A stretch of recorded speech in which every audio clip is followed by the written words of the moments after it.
Welcome to the J-Spot, the place where we stimulate the most sensitive parts of your brain. And today we are definitely stimulating the part of your brain that needs a release valve. For sure. It's Tuesday, February 17th, 2026. Happy Mardi Gras. And look, before you write today off as just a massive hangover waiting to happen, we're looking at this research. Yeah. This isn't just a party. It's more like a permission slip for your mental health. It really is. I mean, if you strip away all the beads and the booze, what you're left with is a perfect example of what this sociologist Emil Durkheim called collective effervescence. Collective effervescence. Okay, break that. It's that, that specific electricity you feel when you're moving in rhythm with a huge crowd. It's less about the alcohol, more about everyone being in sync. Exactly. Durkheim argued that when we share this intense group emotion, the boundaries of the self kind of dissolve. You stop worrying about your own little problems and you just merge into something bigger. And what's so fascinating about New Orleans is that this psychological release, it was actually designed as a survival mechanism. Right, a social architecture. Yeah. And you can't talk about that without getting into the Zulu Social Aid and Pleasure Club. Oh, absolutely. They started in the early 1900s. They originally called themselves the Tramps, which, tells you a lot right there. It tells you everything about their status, and they use that. Zulu is built on satire, on mocking the elite, all-white crews like Rex. So while the white king of carnival is waving a golden scepter, the king of Zulu has a crown made from a lard can, and he's carrying a banana stalk. It's brilliant. It's using humor as a weapon, mocking the very people who excluded them. And they turn that mockery into this single most coveted thing on the parade route. The golden nugget. The Zulu coconut. Which is such a great example of innovation born from scarcity. They couldn't afford the glass beads the white crews were throwing, so coconuts. But we can't forget the social aid part of their name, right? This wasn't just for parades. No, not at all. It was a safety net.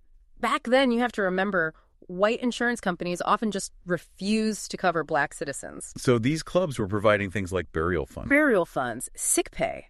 It was about maintaining dignity in life and in death. And by 1949, when Louis Armstrong was King Zulu, that dignity was suddenly on a global stage. Speaking of dignity in visuals, that takes us to the Mardi Gras Indians.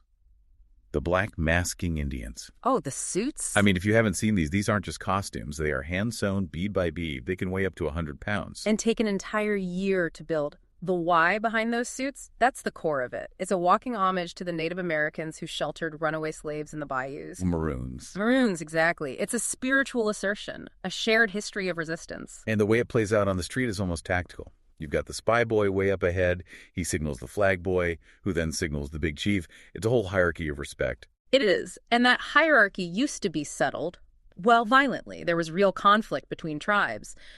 The shift to what we see today, we can largely credit that to Big Chief Tootie Montana. Right, he had that famous line. He said, "Stop fighting with guns and start fighting with suits." Wow. So the battle became about aesthetics, about who is the prettiest. Which brings us right back to why this is so necessary for your head right now.